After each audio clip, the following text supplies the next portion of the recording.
Bahagia itu yang menggenggam Allah. Hati kita dibulak-baliknya oleh Allah. Kalau Allah bikin gelisah, nggak bisa apa-apa. Kalau Allah mau nurunkan sakinah, huwallazi anzala sakinah, turun sakinah. Makanya kalau ingin bahagia, bahagia itu ada dalam perintah Allah. Lakukan saja apa yang Allah suka, nanti Allah turunkan bahagia. Gak bisa dibeli bahagia. Coba ini mau apa? Bismillahirrahmanirrahim. Assalamualaikum warahmatullahi wabarakatuh. Mari kita berzikir bersama. Subhanallah. Ikuti subhanallah. Walhamdulillah. Wala ilaha illallah. Allahu akbar.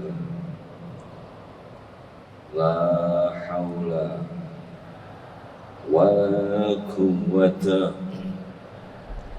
illa billah al-aliyyil azim. Hasbunallah wa ni'mal wakil. Ni'mal maula wa ni'man nasir. Hasbunallah wa ni'mal wakil. Ni'mal maula wa ni'man nasir. Allahumma salli ala Sayyidina Muhammad wa ala alihi wa ashabihi ajma'in. Ya Allah, Rabbi zidna ilma ya karim, warzuqna fahma ya Allah. Allahumma aftah lana hikmataka wansur alaina rahmataka ya dzal jalali wal ikram. Allahumma nawwir qulubana bi nuri hidayatik kama nawatal arda bi nuri syamsik abadan abada bi rahmatika ya arhamar rahimin. Ya Allah, berkahi majlis ini ya karim. Jadikan siapapun yang hadir, yang menyimak, menjadi ahlul yakin padamu ya Allah, ahlul istiqomah di jalanmu ya Allah. Lindungi kami dari niat yang salah, lindungi kami dari ilmu yang salah, lindungi kami dari amal yang salah. Taqabbal minna ya karim, innaka antas samiul alim. Amin ya rabbal alamin.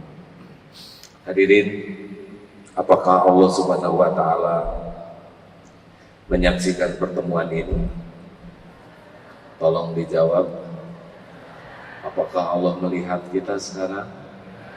Mendengarkan apa yang terucap? Apakah Allah tahu isi hati kita? Tahu apa yang ada dalam pikiran kita? Apakah Allah tahu setiap lirikan mata?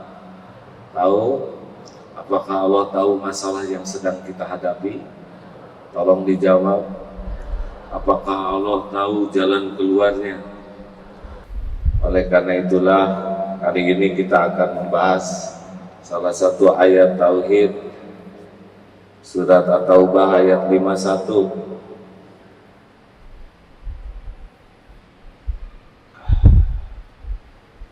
Ada yang bisa membacakan dengan suara yang lebih bagus? Ya.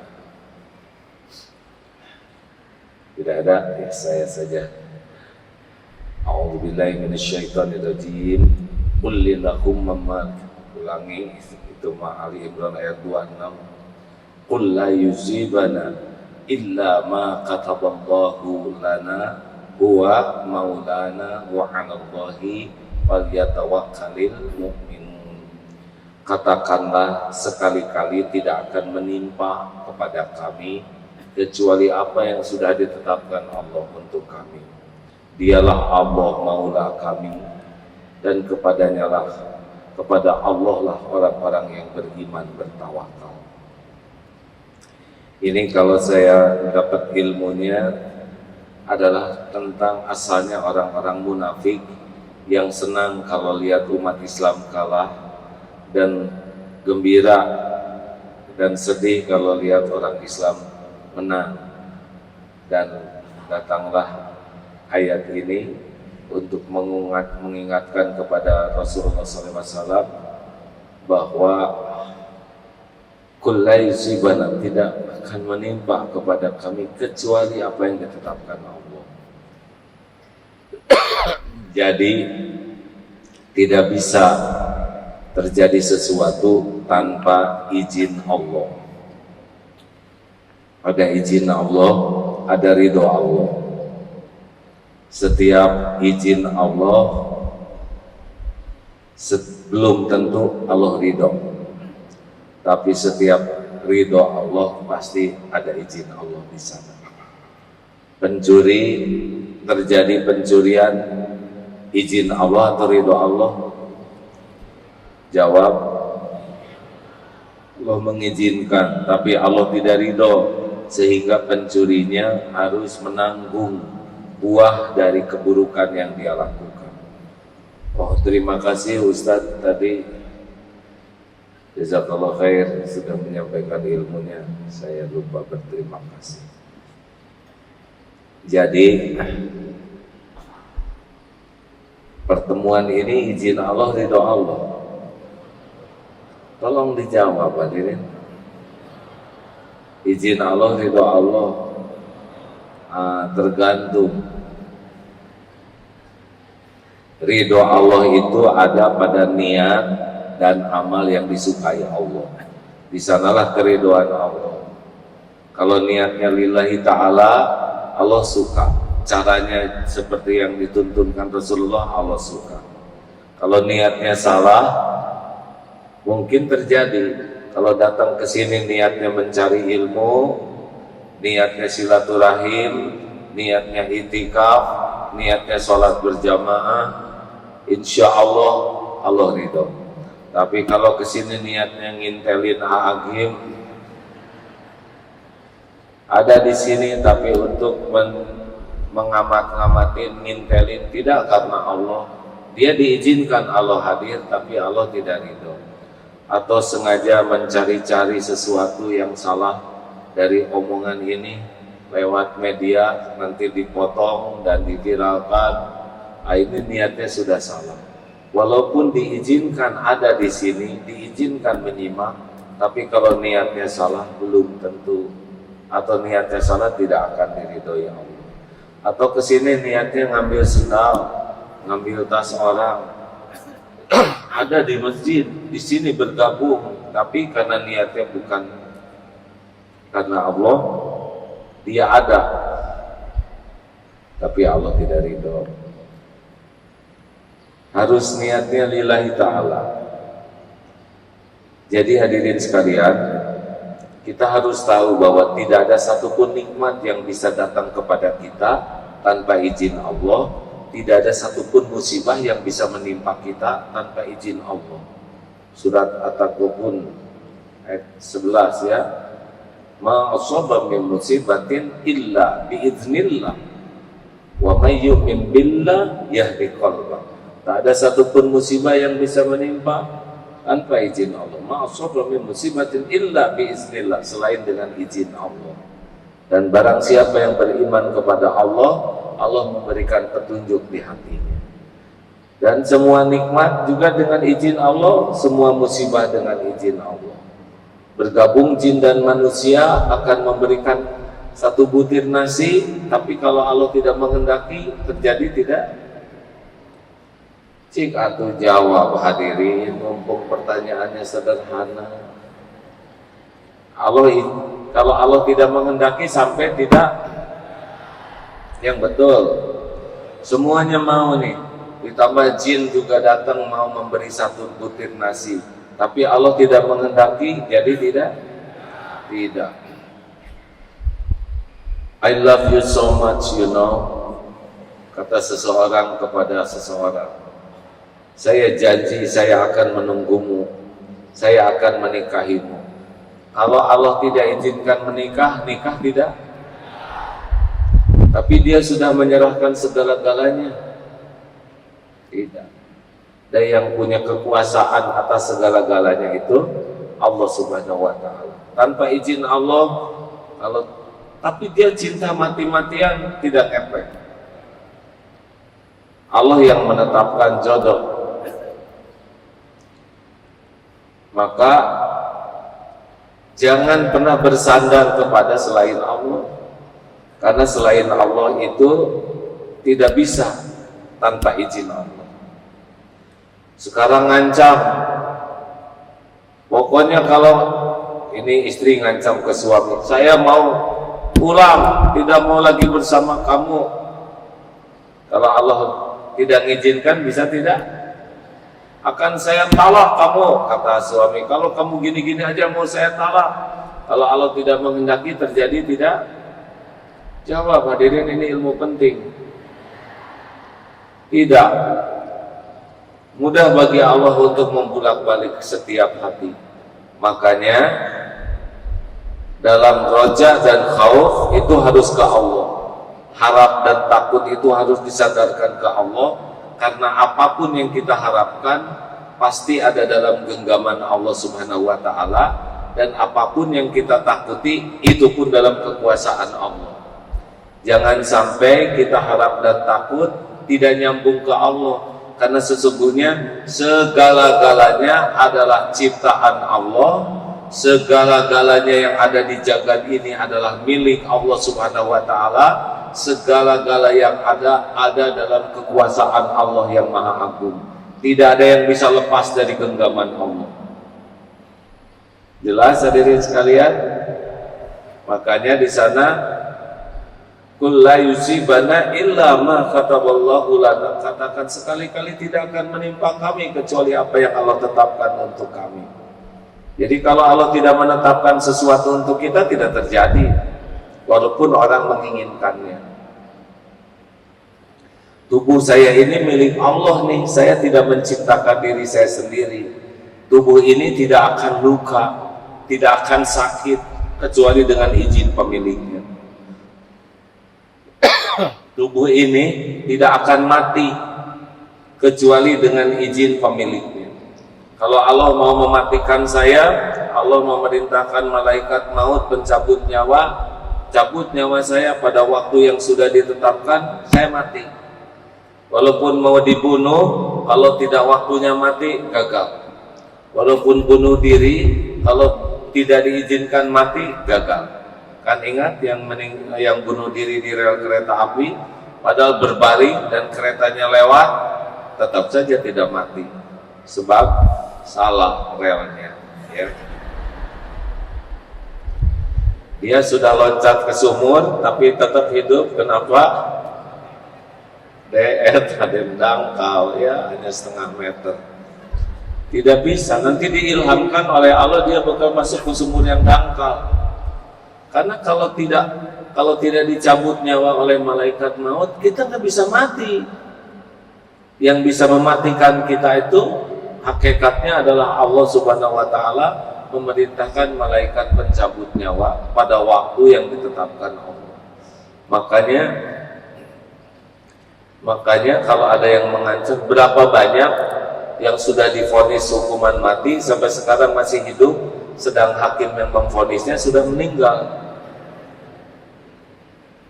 Karena yang menentukan kematian itu adalah Allah Subhanahu wa taala. Masih ingat 3 rahasianya? 1 apa?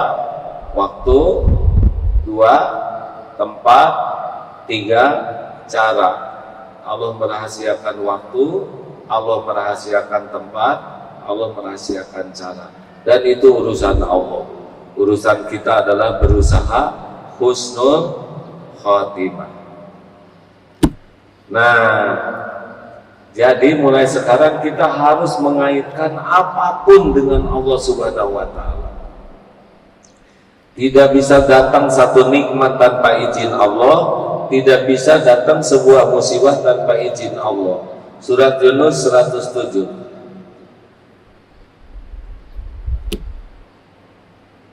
Gimana teh, lupa lagi. Surat Yunus, wa iyamsaskallahu bidurrin fala kashifalahu illahu. Dan sekiranya Allah menimpakan kemudaratan padamu, tidak ada yang bisa menghilangkannya selain Dia, Allah.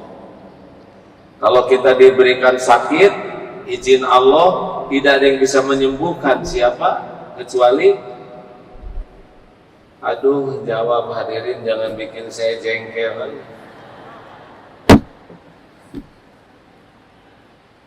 Sakit izin Allah bukan?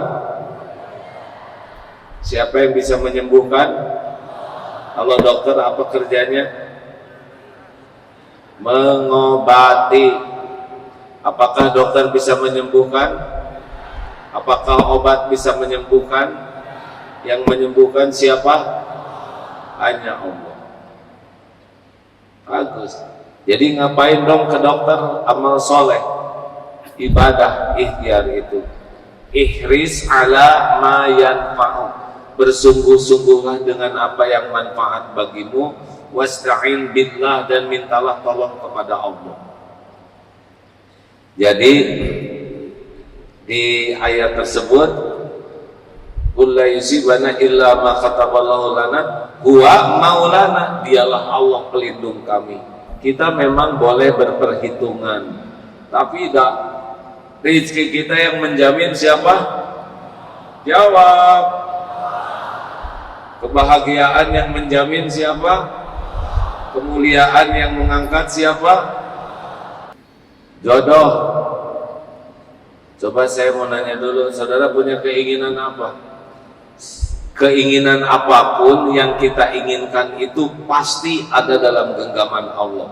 Coba ingin apa? Pak kacamata apa? Iya, kacamata kan di depan mata. Pengen apa? Pengen bahagia. Bahagia tuh yang menggenggam Allah. Hati kita dibulak-baliknya oleh Allah. Kalau Allah bikin gelisah, nggak bisa apa-apa. Kalau Allah mau nurunkan sakinah, huwallazi anzala sakinah, turun sakinah. Makanya kalau ingin bahagia, bahagia itu ada dalam perintah Allah. Lakukan saja apa yang Allah suka, nanti Allah turunkan bahagia. Gak bisa dibeli bahagia. Coba ini, mau apa? Jangan banyak-banyak, satu aja pakai pertama. Pertama, satu apa? Dari Bengkulu, Masya Allah. Punya keinginan enggak? Pengen apa? Bukan saya mau mengabulkan, ya, saya cuma pengen tahu aja pengen apa. Punya keinginan enggak? Kayaknya enggak punya keinginan gitu.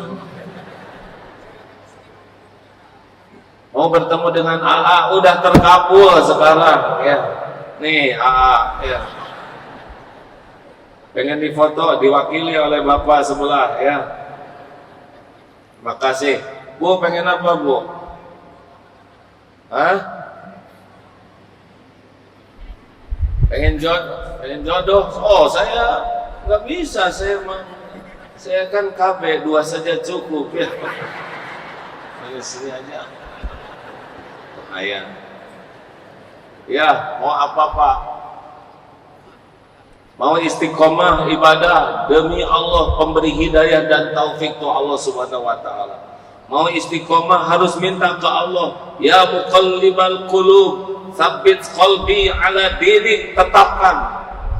Rabbana la tuzigh qulubana ba'da idh hadaitana wa hab lana min ladunka rahmah innaka antal wahhab. Itu doanya, minta istiqomah. Kalau Allah nyabut, nggak ke masjid lagi kita ini. Harus minta, benar itu minta istiqomah tuh minta yang paling penting. Karena karomah, kemuliaan itu datangnya kalau dapat istiqomah. Ayo, boleh minta apa aja, Cong. Ada lagi yang mau punya keinginan? Saya tahu keinginannya apa. Pengen punya anak, yang menciptakan anak itu Allah. Gak ada satupun pencipta selain Allah Subhanahu wa ta'ala. Pengen anak harus nangis ke Allah. Di antara amalan pengen punya anak adalah nikah, ya. Iya kan? Udah nikah terus begitulah. Dan amalan yang paling utama surat Nuh ayat 10. harus memperbanyak istighfar. Faqultu astaghfiru rabbakum innahu kana ghaffara yursilis samaa'a 'alaikum midrara wa yumdidukum bi amwal wa banin wa yaj'al lakum jannatan wa yaj'al lakum anhara. Jadi kalau pengen punya anak udah bulat aja, cuma Allah satu-satunya. Nanti terserah Allah, apakah lewat pernikahan biasa ya, hamil biasa, apakah lewat bayi tabung atau apapun, tapi tidak ada yang menciptakan anak selain Allah Subhanahu wa taala. Dulu di Bandung ada seorang wanita, kamu nikah sama si itu ya? Apa? Nikah sama dia? Amit amit. Cuh. Dia meludah tuh asli. Sekarang punya anak dari si dianya itu. Jodoh tuh. Susah nyedot lagi ludahnya. Allah melihat. Menghina seseorang, Allah melihat. Tidak ada yang luput. Kenapa jadi pada mikir gini semua?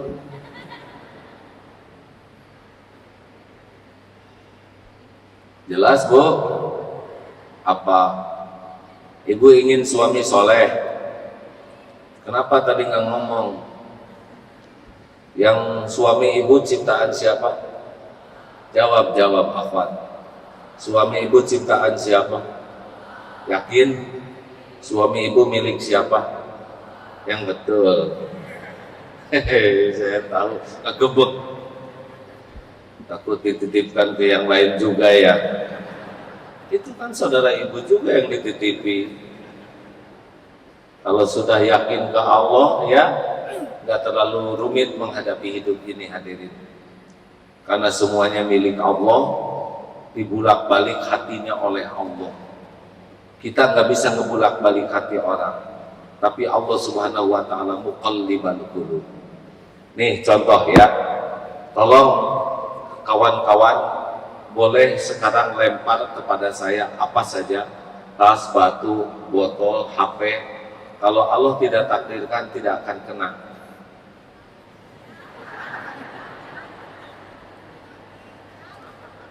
So, sebelah sini. So, tuh berarti kan tidak ada takdirnya. Gimana syariatnya? Syariatnya adalah hati saudara kan dikuasai Allah, dibalikan hatinya tidak mau lempar. Tadi si ibu gini-ginian, di hatinya mah lebar ya. Takut kualat. Itulah sebabnya ibu ingin dicintai suami. Syariatnya gimana?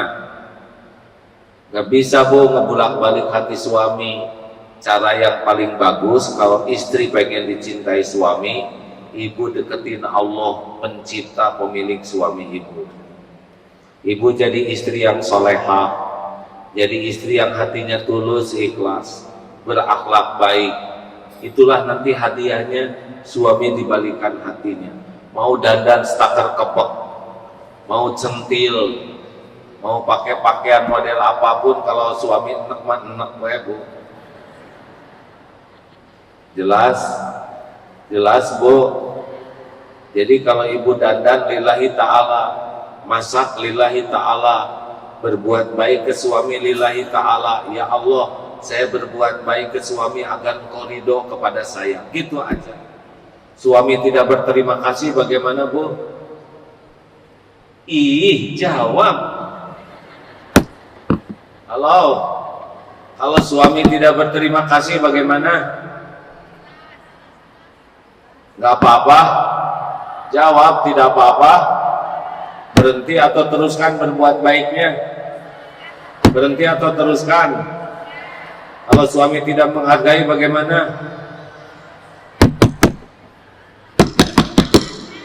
Tidak apa-apa. Berhenti atau teruskan berbuat baiknya? Terus aja Bu. Allah ngelihat enggak ibu berbuat baik? Allah tahu enggak perjuangan ibu? Allah tahu tidak isi hati ibu? Jawab. Allah menyaksikan tidak sedihnya ibu. Ya udah tuh rewel-rewel amat. Jangan terlalu cintalah sama suami teh bu. Pertama suaminya juga belum tentu gitu terlalu cinta ke ibu. Yang kedua mau apa? Cinta suami yang habis-habisan tuh gak ada apa-apanya kalau Allah tidak ridho mah, betul? Yang menjamin ibu bahagia tuh bukan suami, Allah. Suami tuh boro-boro ngebahagiain istrinya, dia sendiri kurang bahagia. Suami itu cuma jalan, salah satu nikmat dari Allah. Tidak segala nikmat datang dari suami, lewat suami enggak. Rezeki sebagian lewat suami, kebahagiaan sebagian lewat suami. Allah membahagiakan istri banyak jalannya. Mungkin dibahagiakan lewat tahajud, mungkin dibahagiakan lewat anak, mungkin dibahagiakan lewat nolong orang. Makanya kalau mau cari bahagia dari siapa? Allah.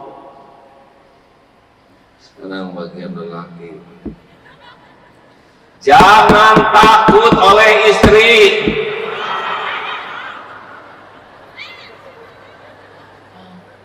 Kan tadi ibu udah. Ini urusan lelaki.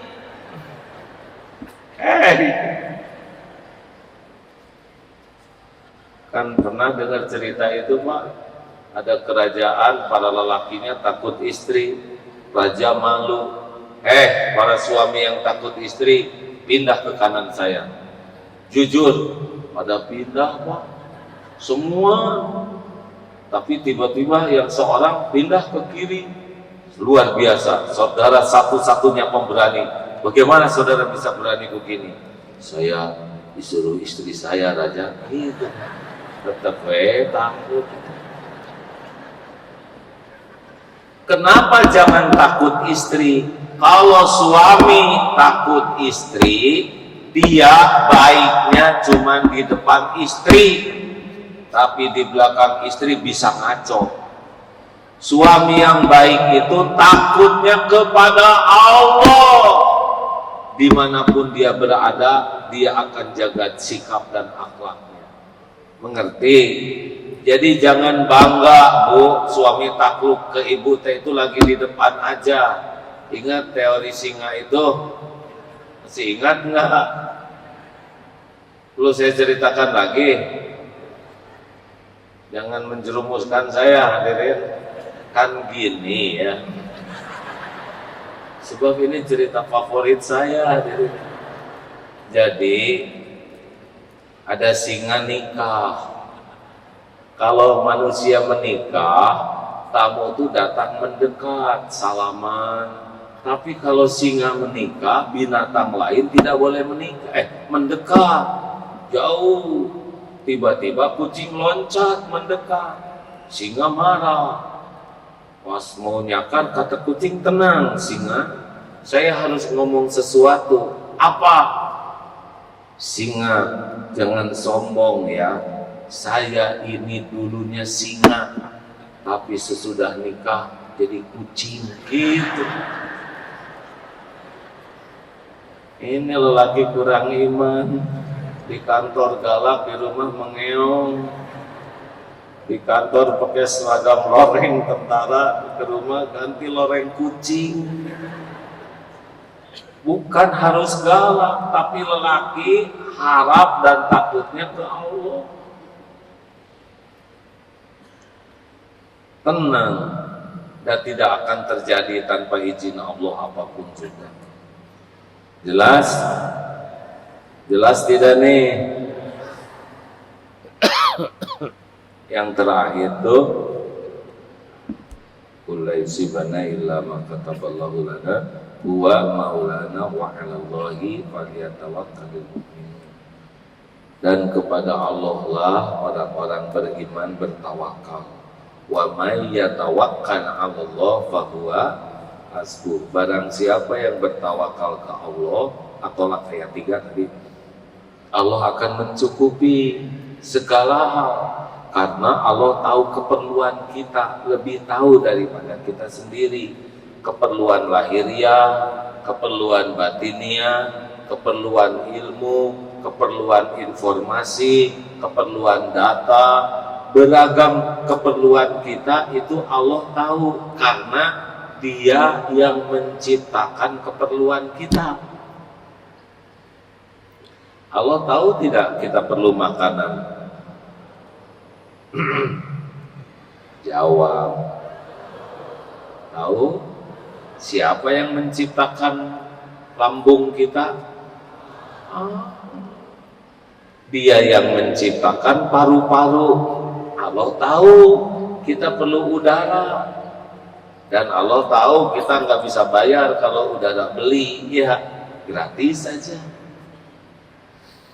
Tuh, nafas teh gratis. Jadi jangan risau dengan keperluan kita karena Allah sudah tahu. Kalau gitu kenapa kita harus doa? Kan Allah sudah tahu doa itu adalah ibadah. Doa itu adalah ibadah. Jadi kita disuruh banyak doa itu supaya banyak ibadahnya. Kenapa kita harus ikhtiar? Ikhtiar itu adalah ibadah. Tugas kita dalam hidup ini wa ma khalaqtul jinna wal insa illa liya'budun. Dia adalah sekali-kali kuciptakan jin dan manusia kecuali untuk mengabdi, beribadah ke Allah. Jadi tenang ya hadirin, sempurnakan saja ikhtiar, ibadah, doa kita, niatkan takarub ke Allah, apapun yang Allah berikan terserah Allah. Semalam dari Bandung jam 8:30 di jalan macet, sedang ngantuk, disetirin oleh santri, tiba-tiba langsung goyang mobil. Apa nih? Ini ada truk. Oh rupanya silaturahim, depan mobil dengan depan mobil lagi. Terus gimana? Aman? Selamat? Selamat Apa yang rusak? Bempernya. Ya sudah. Alhamdulillah yang rusak cuma bemper, semuanya selamat. Ya. Perlu dipikirkan tidak? Tidak perlu, udah malam. Dipikirkan juga bukan bengkel, bukan tukang ketok. Mau marah sama supir truk? Kasihan, gajinya sedikit. Udahlah. Kalau berhenti di jalan, tambah macet, nyusahin orang. Udah garisnya itu, udah takdirnya. Masya qadarullah wa masya'a fa'al. Itu udah takdir Allah dan sudah menjadi apa yang Allah kehendaki. Biasanya jadi jengkel, tetap rusak. Betul? Marah-marah, tetap rusak. Mendingan tobat. Siapa tahu kurang sodako, siapa tahu kurang zikir selama di perjalanan, siapa tahu kurang lurus niatnya di jalan. Allah tahu semua dosa yang kita lakukan, jalanin saja, betul? Semuanya juga sudah takdirnya. Dan jengkel juga tidak merubah jadi bagus lagi. Halo? Jelas tidak nih? Jangan segala dibikin ribet. Coba kalau jengkel, susah tidur tuh malam itu, dan tetap penyok ya. Makanya biasakan hidup ini jangan dibikin ribet. Ridho kepada takdir yang ada sambil ikhtiar ke takdir lain. Kalau nasi jadi bubur, ridho sambil cari cakwe, ayam, kacang polong, kerupuk, kecap, seledri, bawang goreng, gepuk dan sate. Dah gitu aja. Genteng jatuh kena jidat, bagaimana? Bagaimana? Ridho, tidak boleh mengatakan saya tidak terima, saya tidak terima. Bagaimana tidak terima? Itu tanda terimanya sudah jelas gitu. Mending dibalur pakai jahe ya daripada jengkel. Ini teh ngerti tidak hadirin ceramahnya? Ini teh ilmu tauhid, belajar ridho ke takdir itu ilmu penting. Karena yang membuat kita menderita tuh kita nggak nerima takdir. Siapa ibu-ibu yang paling menderita? Yang tidak nerima jadi tua. Bu, terima, udah jadi, ya. Nggak nerima badan yang ada, sakit hati, mau badan yang mana lagi? Tidak nerima hidung yang ada, mau hidung yang mana lagi? Terima takdir itu sambil ikhtiar ke takdir lain. Setuju? Ayo bergerak terus. Allah yang menjamin kita, Dia tahu segala keperluan kita, ikhtiar supaya kita dapat takdir terbaik untuk hidup kita. Nah begitulah. Udah segitu aja. Kenapa jadi telat begini jam? Harusnya udah duhur.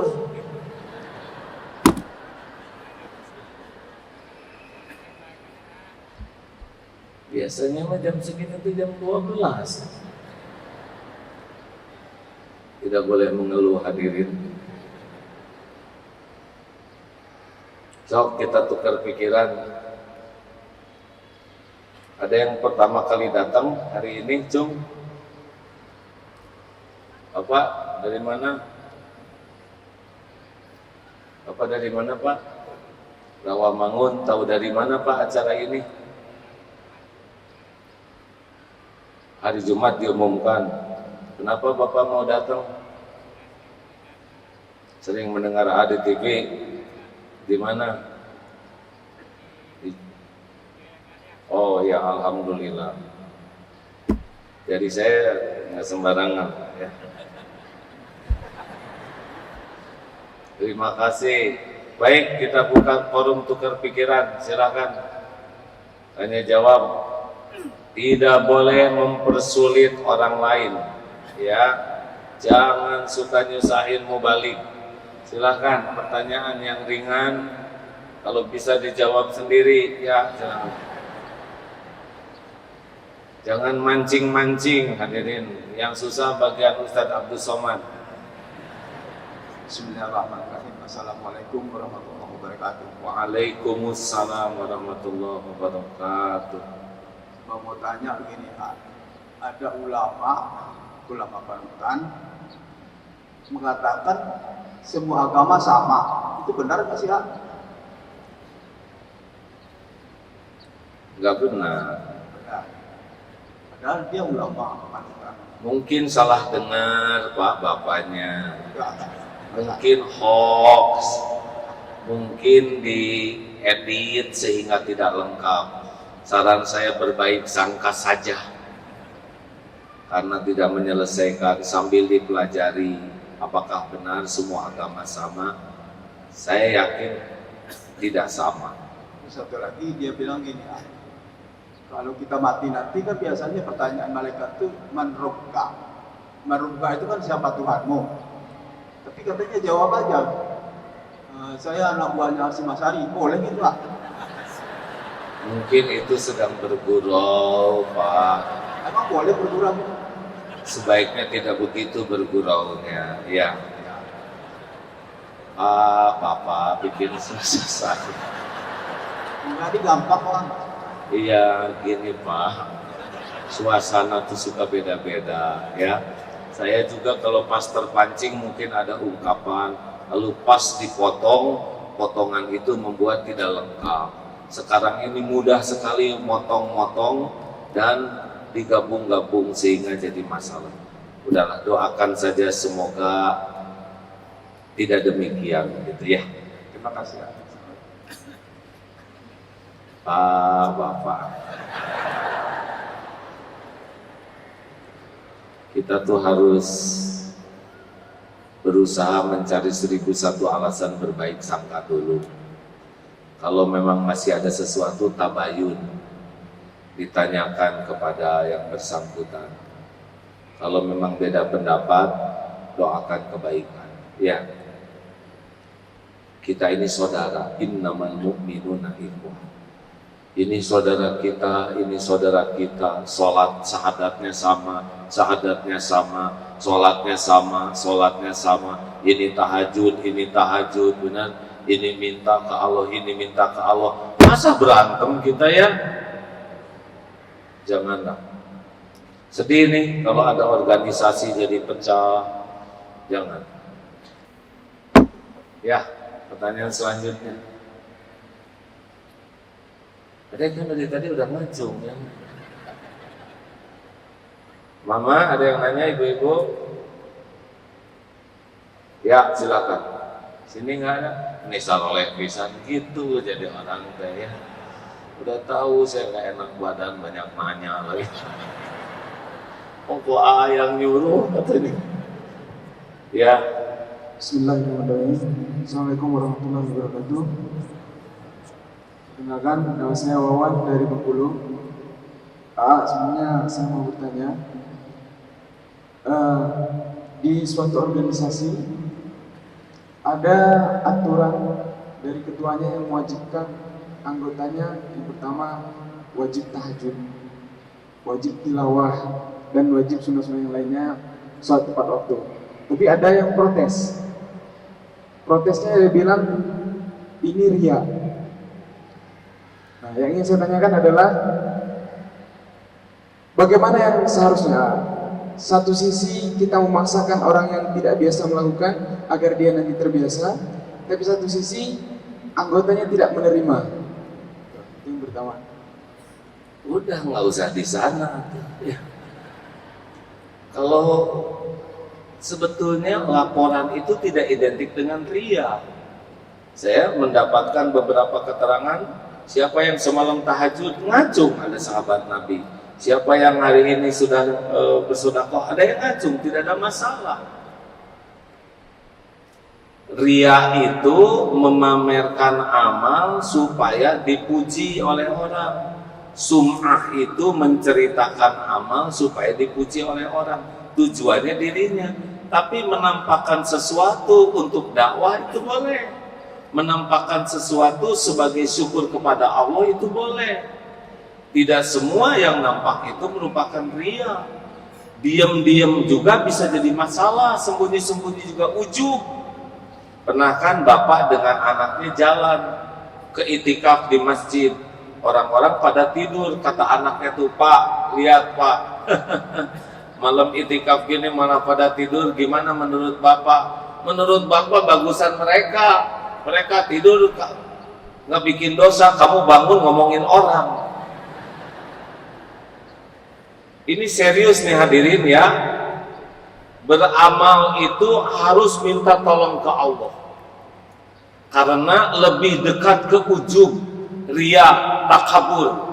Orang yang bikin salah, tersungkur tobat, bisa lebih baik dibanding yang berbuat taat jadi sombong. Sedangkan sombong dari taat itu gampang sekali. Kita rajin ke masjid seperti ini. Lihat yang belum ke masjid. Aduh, hidupnya mubazir, nggak pernah ke majelis ilmu. Loh, kenapa jadi sombong? Mereka belum ke majelis ilmu agar kita yang ngajak, bukan kita yang meremehkan. Hati-hati nih, kita saum Senin Kemis, pas teman-teman pada makan, langsung doa, ya Allah, ampunilah mereka semuanya. Kau saksikan yang saum hari ini hanya saya. Jangan biarkan mereka masuk neraka ya Allah. Untuk pukul pisahnya. Apa-apaan ngedoain, siapa tahu mereka saum Daud. Atau mereka saum tapi menghargai orang yang nyuguhi. Kenapa kita jadi sok soleh begitu? Hati-hati hadirin. Rajin tahajud jam 3. Ngebangunin bangun. Tahajud. Tapi niat yang terdalamnya adalah ingin diketahui orang bahwa dia sudah bangun. Allah tahu. Laporan nggak apa-apa. Yang tahajud call, laporan odod, swan dewan, gak ada masalah. Bukan niat cari kedudukan. Ini mah tugas saling menyempurnakan, memotivasi. Kalau menurut saya begitu. Di pesantren kami juga begitu, harus semuanya diusahakan laporan, mutaba'ah harian, sholatnya tepat waktu tidak, berjamaah tidak, di masjid tidak, baca Qurannya sehari 1 juz tidak, malam qiyamul lail tidak. Ya kalau dengan begitu mudah-mudahan akan menjadi terbiasa.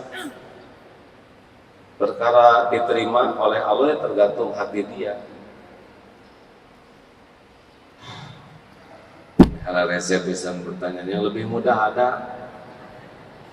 Cepat, Bu, Ibu sok nanya.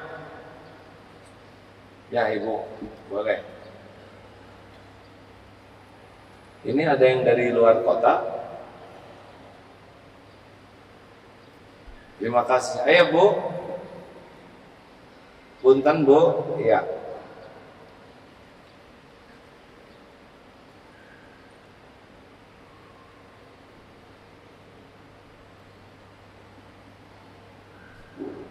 Bismillahirrahmanirrahim. Ihdinas siratal mustaqim. Assalamualaikum warahmatullahi wabarakatuh. Waalaikumsalam warahmatullahi wabarakatuh. Saya mau bertanya. Tadi saya dari Bogor, lagi naik Grab. Terus di atas mobil baru mau naik, yang sopirnya bilang, "Selamat pagi Bu." Saya diam tidak lama dalam perjalanan, saya tanya, "Pak, kenapa Bapak ucapkan selamat pagi? Saya kan pakai jilbab. Kenapa tidak Assalamualaikum warahmatullahi wabarakatuh? Bapak pakai topi haji, tapi Bapak selamat pagi." Terus jawaban sopir Grab kata, "Bu, maaf saya tidak bisa mau nyalamin perempuan kecuali laki-laki." Saya bilang, "Apa bedanya Bapak kalau mau nyalamin perempuan? Assalamualaikum itu kan umum. Kenapa harus bapak-bapak yang bisa?" Itu dari guru saya di pesantren diajarin nggak boleh menyalamin seorang perempuan kecuali laki-laki. Itu aja Pak. Pertanyaan Bukan saya supirnya. Assalamualaikum warahmatullahi wabarakatuh. Tunggu dulu, belum selesai. Terus jadi gimana ujungnya diturunin Ibu pasti ya? Hah? Diturunin enggak? Bu? Enggak. Jadi naik terus sama Enggak, diturunin sampai di stasiun kereta. Ya, baik Bu. Jadi sepengetahuan saya, salam itu adalah salam Islam. Assalamualaikum kepada laki-laki dan perempuan, ya. Beliau tidak mengucapkan salam tapi selamat pagi gitu. Berarti sama aja menyapa, ya. Apa bedanya Assalamualaikum dengan selamat pagi? Kalau selamat pagi siapa yang diselamatin? Pagi. Kita selamat tidak? Belum tentu. Kalau Assalamualaikum, semoga Allah memberikan keselamatan bagimu. Warahmatullahi, semoga Allah melimpahkan kasih sayangnya untukmu. Wabarakatuh, semoga Allah memberikan kebaikan yang banyak dan langgeng untukmu. Tidak ada tandingannya salam ini. Tidak ada tandingan.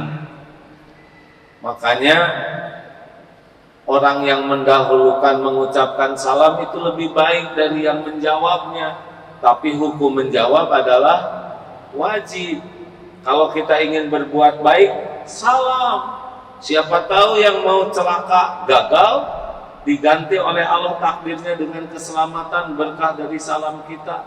Yang mau digigit anjing, Assalamualaikum, diganti oleh Allah jadi dia yang menggigit sate. Siapa tahu rumah tangga yang bertengkar, warahmatullahi, turun rahmat Allah jadi akur. Siapa tahu yang sedang usaha, wabarakatuh, jadi barokah rezekinya. Ada preman di pinggir jalan, "Man, Assalamualaikum warahmatullahi wabarakatuh." Siapa tahu jadi sholat dan datang hidayah Allah. Benar? Bu, ucapkan salam. Itu nggak ngamak supirnya ditanya gitu oleh Ibu? Enggak ya, bagus, semangat dakwah ya. Jadi apalagi Indonesia negara mayoritas umat Islam, jangan ragu-ragu naik angkot, Assalamualaikum warahmatullahi wabarakatuh. Waalaikumsalam. Balik ke kita, benar. naik kereta api satu gerbong, assalam. Saya juga belum pernah kayak gitu.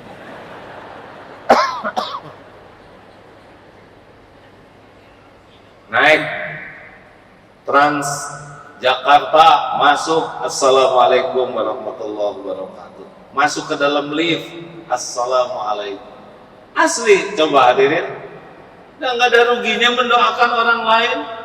Semoga Allah memberikan keselamatan, mencurahkan rahmat dan keberkahan. Nggak ada ruginya. Termasuk kalau sedang bertengkar, Pak. Apa tek di mana? Gitu-gitu amat sama. Assalamualaikum.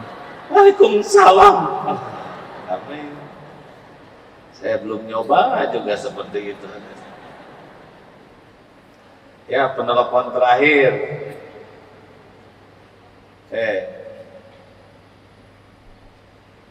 Pak, kalau nggak pengen amat nggak usah nanya. Sebentar yang ini dulu. Udah ini kita akan agak memperbanyak zikir ya, supaya Allah menolong agar ya dikabulkan doa-doa kita. Bismillahirrahmanirrahim. Assalamualaikum warahmatullahi wabarakatuh. Saya mau tanya tentang ini ya, tentang saung agim yang 5 tingkatan sholat. Yang pertama karena bilang orang yang menzalimi dirinya, yang tingkatan pertama orang yang menzalimi dirinya sendiri, yang melampaui batas, yaitu orang yang tidak menyempurnakan wudhu untuk salatnya, tidak peduli ada najis, atau tidak ada orang yang menaikkan sholat tidak pada waktunya, tidak menjaga batas-batasnya dan tidak memenuhi rukun-rukunnya dan cenderung malas. Maka dari tingkatan sholat yang pertama ia jatuh hukuman. Yang saya tanyakan, itu hukumannya berupa apa? Apakah di dunia atau di akhirat atau di dunia? Itu teh dosa artinya Pak. Kan ada 5 tingkatan sholat. Tingkatan yang terburuk sholat itu seadanya sekali, wudunya tidak disempurnakan, cepek-cepek, ke kaki juga jur, nggak ada sempurna. Pakaiannya dia nggak peduli ada najis atau tidak. Kemudian waktu sholatnya juga dia nggak peduli di akhir waktu tanpa ada alasan apa-apa. Melakukan sholatnya juga asal Allah. Astagfirullahaladzim. Assalamualaikum.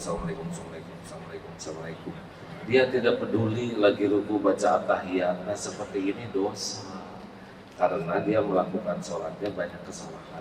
Itu harus banyak tobat. Tingkatan yang kedua, dia sudah berusaha memperbaiki lahiriah, tapi batiniahnya enggak. Kayak kita kalau ini pas datang Allahu Akbar, les langsung. Kapan si Agim ngimamin di sini lu marah, sadar-sadar nanti assalamualaikum mendarat aja, macam-macam.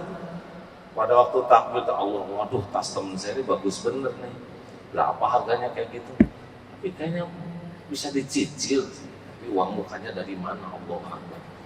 Gampang ya, ada aja di setengah harga dijual Allah Akbar.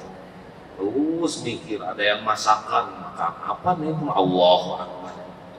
Nah itu yang kedua, dia hanya memperbaiki lahiriah, tapi batiniahnya nggak peduli.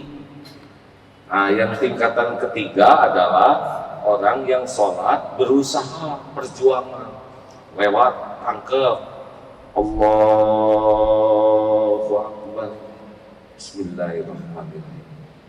Di tengah jalan, les ingat lagi, itu perjuangan. Ini sudah bagus. Yang keempat yang lebih bagus, itu sudah anteng sholatnya tuh. Dia memahami bacaan sholat, menikmati, dan puncaknya yang kelima, yaitu yang sholat itu sangat merasa ditatap oleh Allah. Dia yakin Allah tahu apa yang diucapkan, dipikirkan di hati. Jadi nikmat sekali sholat itu. Nah inilah sholatnya para kekasih Allah. Nah, kalau kita nomor berapa kira-kira? Jujur, ada hati-hati ibu-ibu yang pakai make up bisa nomor 1. Colek. Padahal harus rata di wajah. Terima kasih Bapak Ibu. Boleh saya berpesan? 5 amalan yang jangan sampai dilepaskan ya. 1, jaga wasta'inu bisabri wassalah. Jaga, kendalikan diri, sing sabar dan sholat. Sabar dan sholat. Sabar itu menahan diri, mengendalikan diri, dan sholat. Sholatnya TBM, tepat waktu, berjamaah di masjid. Jangan pernah jauh dari masjid, itu rumah Allah. Jangan mau sholat sendiri, ya, dan tepat waktu. Siap ini semuanya? Telat makan jadi masalah, telat tidur jadi masalah, telat bayar hutang jadi masalah, telat ke kantor jadi masalah. Sumber masalahnya adalah telat sholat dengan sengaja. Usahakan 40 rakaat sehari ya, 17 fardu, qobla subuh, rawatib, ulangi, qobla subuh, ulangi,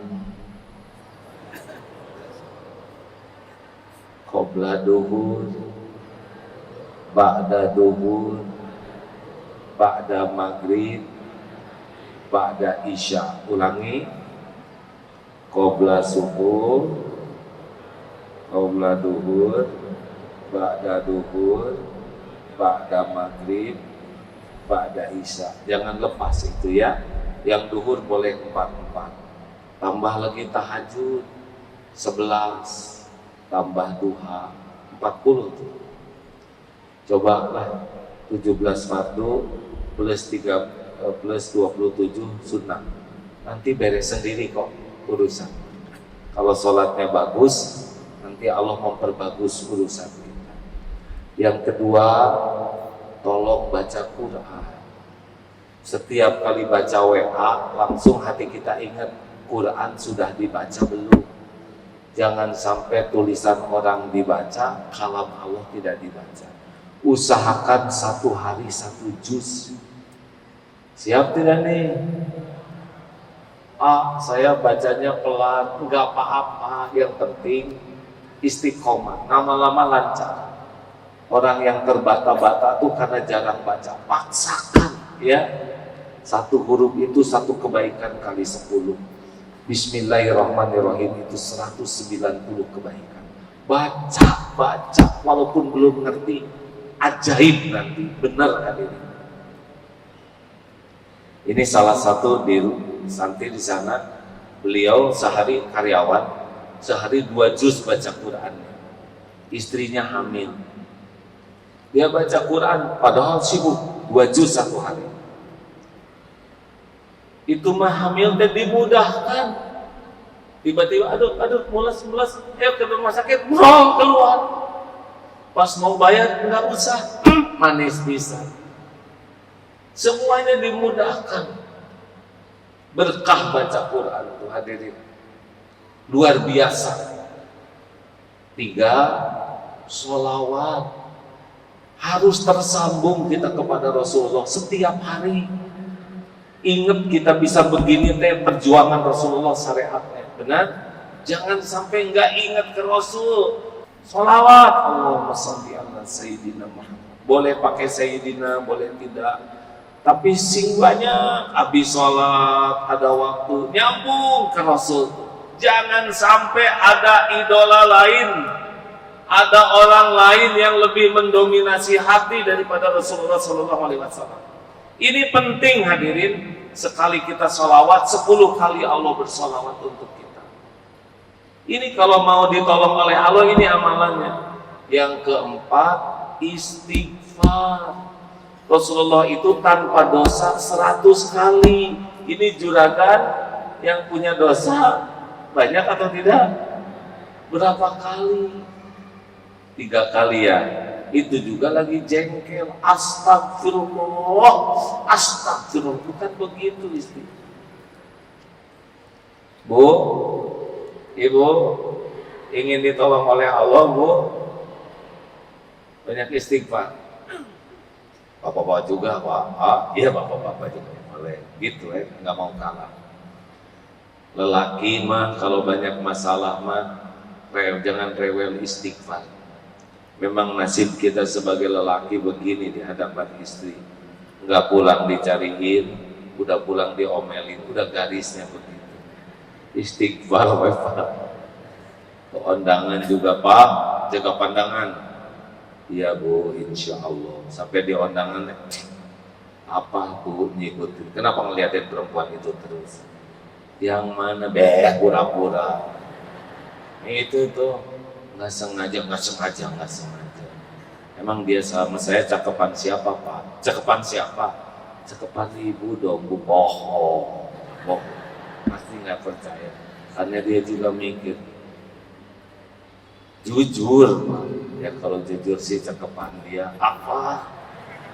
Istighfar Pak. Kata seorang ulama, pokoknya kalau di rumah tangga banyak masalah gara-gara dosa lelaki di luar rumah, jadi peringatannya di rumah istighfar. Dan yang terakhir, supaya ditolong oleh Allah, wallahu fi aunil abdi makanan abdu fi auni akhi. Allah selalu nolong orang yang senang nolong.